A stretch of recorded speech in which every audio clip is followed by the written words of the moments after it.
अस्सलाम वालेकुम नाज़रीन। 25 अप्रैल 1945 के बाद हिटलर की ज़िंदगी का वाहिद मकसद अपनी मौत की तैयारी करना था। 25 अप्रैल को उन्होंने अपने बॉडीगार्ड को फ़ोन किया और कहा, मैंने खुद को गोली मार ली है, तुम मेरी लाश को चांसलर के बाग में ले जाओ और उसे आग लगा दो। मेरी मौत के बाद कोई मुझे ना देखे और ना ही मुझे पहचान पाए। बॉडीगार्ड को उन्होंने मज़ीद ताकीद की कि उसके बाद तुम मेरे कमरे में वापस जाओ और मेरी वर्दी, मेरे कागजात, हर वो चीज़ जो मैंने इस्तेमाल की है, इसे इकट्ठा करो और सबको आग लगा दो। सिर्फ इंटन ग्राफ की फ्रेडरिक द ग्रेट की आयल पेंटिंग को हाथ मत लगाना। ये मेरा ड्राइवर मेरी मौत के बाद बर्लिन से बाहिफाजत बाहर ले जाएगा। अपनी ज़िंदगी के आखिरी अयाम में हिटलर 50 फुट ज़ेरे ज़मीन बनाए गए एक बंकर में रहते थे। वो चांसलर के बाग सिर्फ उस वक्त जाते जब उन्हें अपने प्यारे कुत्ते ब्लोंडी को ठिलाना होता।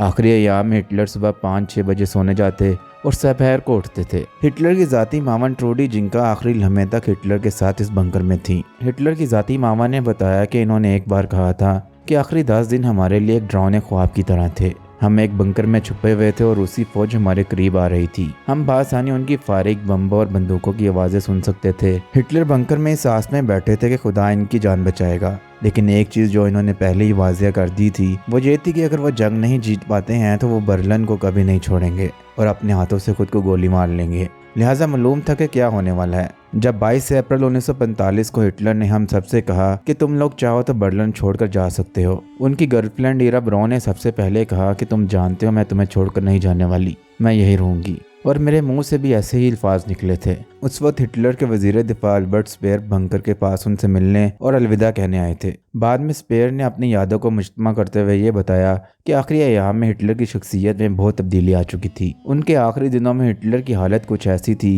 कि उसे सिर्फ बोसा दिया जा सकता था। उनका सारा जिस्म कपकपाता और उनके कंधे झुके हुए थे। उसके कपड़े गंदे थे और सबसे अहम बात, उनका रद्द-ए-अमल बहुत सर्द था। मैं उन्हें अलविदा कहने आया था। मुझे मालूम था कि ये हमारी आखिरी मुलाकात थी, लेकिन उन्होंने ऐसा कुछ नहीं कहा जो मेरे दिल को छू जाए। हिटलर का पूरा चेहरा सूज गया था और उस पर बेशुमार झरियाँ नुमादार हो गई थीं। उनकी आंखों में जिंदगी की चमक मानित पड़ चुकी थी, गोया वो एक बूढ़े गिद्ध की मानत बैठे थे। उनकी शख्सियत के बारे में सबसे यादगार बात यह थी कि वो एक शराबी की तरह लड़खड़ा रहे थे। वो एक ही माह में 10 बरस बूढ़ा हो गया था। बंकर में क्याम के आखिरी दिन हिटलर ने ईवा ब्राउन से शादी करने का फैसला किया। The life and death of Hitler किताब में मुसन्निफ रॉबर्ट पाइन लिखते हैं, सवाल ये था कि इस शादी का इंतजाम कौन करेगा। हिटलर को याद आया कि गोइबल्स ने वाल्टर वेग से शादी की थी। अब मसला ये था कि इसे कहाँ ढूंढा जाए। एक सिपाही बड़ी मुश्किल से उनके आखिरी खुतबे के साथ उन्हें हिटलर के बंकर पर लाया था, लेकिन वो उनकी शादी का सर्टिफिकेट अपने साथ लाना भूल गए थे। वो सर्टिफिकेट लेने के लिए वापस अपने घर चले गए। रूसी फौजियों की तरफ से शदीद गोलाबारी जारी थी। सड़कों पर मलबे के ढेर लगे हुए थे।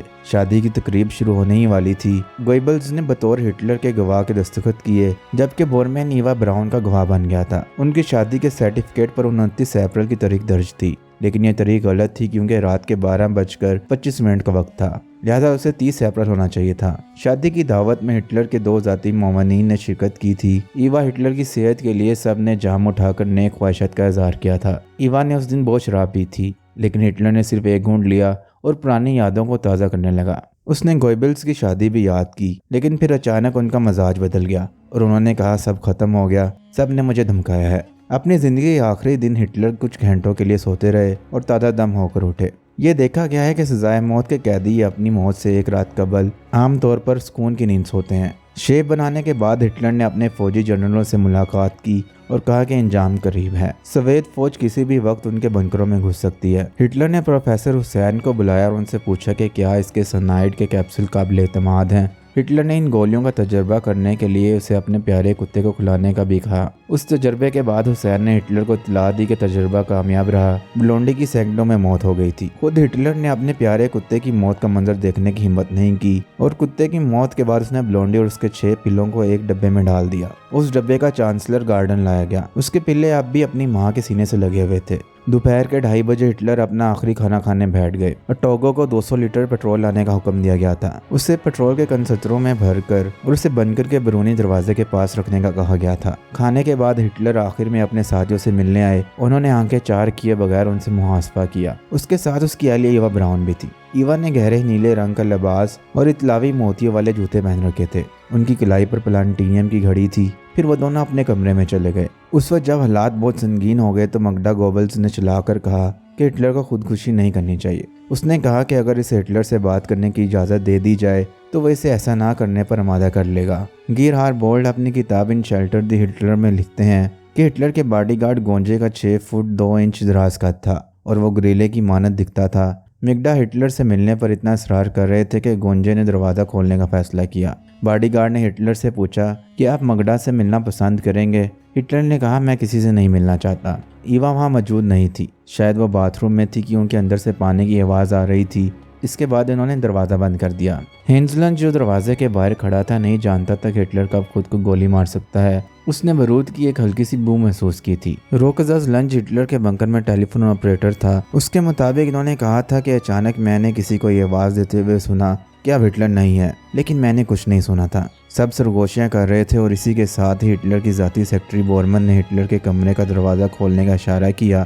میں نے ہٹلر کا سر میز پر دیکھا، اس کا رنگ زرد پڑ چکا تھا۔ ہو سکتا ہے کہ اس نے مرتے وقت اپنا ہاتھ بڑھایا ہو، جس سے اس کی طرف کا گلدان نیچے گر گیا اور ٹوٹ گیا تھا۔ ایوا براؤن صوفے پر گری پڑی تھی۔ اس نے گہرے نیلے اور سفید رنگ کا لباس پہن رکھا تھا۔ میں اس منظر کو کبھی نہیں بھولوں گا۔ اس کے بعد لنچ نے ہٹلر کی لاش کو چادر میں لپیٹا اور اسے ہنگامے دروازے سے لے کر چانسلر کے باغ تک لے گیا۔ بورمن ایوا براؤن کی لاش لے کر آیا۔ جب وہ ہٹلر کی لاش میرے پاس سے لے کر گزرے تو اس کی ٹانگیں لٹکی ہوئی تھیں۔ جب ان کی لاش کو آگ لگا دی گئی تو سب نے اپنے ہاتھ اٹھائے اور ہیل ہٹلر کہا، یعنی ہٹلر زندہ باد کا نعرہ لگایا اور بن کر واپس لوٹ گئے۔ اس وقت تیز ہوا چل رہی تھی۔ جب آگ بھڑک اٹھی تو اس پر پٹرول ڈالا گیا۔ آگ 2.5 گھنٹے تک جلتی رہی۔ رات 11 بجے گوانسٹین نے سپیئر سروس کے اہلکاروں کو جلی ہوئی لاشوں کو دفنانے کے لیے بھیجا۔ کچھ دن بعد جب سفید فوجیوں نے ہٹلر اور اس کی اہلیہ کی قبر کشائی کی تو سب کچھ خاک ہو چکا تھا۔ صرف کچھ دانت ملے تھے اور ایک شخص جو سن 1938 کے بعد سے ہٹلر کے دانتوں کے ڈاکٹر کے ساتھ کام کر رہا تھا، اس نے تصدیق کی کہ یہ دانت ہٹلر کے ہیں۔ ناظرین، امید ہے کہ آپ کو یہ ویڈیو اچھی لگی ہوگی۔ مزید اسی طرح کی انفارمیٹیو ویڈیوز کے لیے ہمارے چینل کو ضرور سبسکرائب کریں۔ اللہ حافظ۔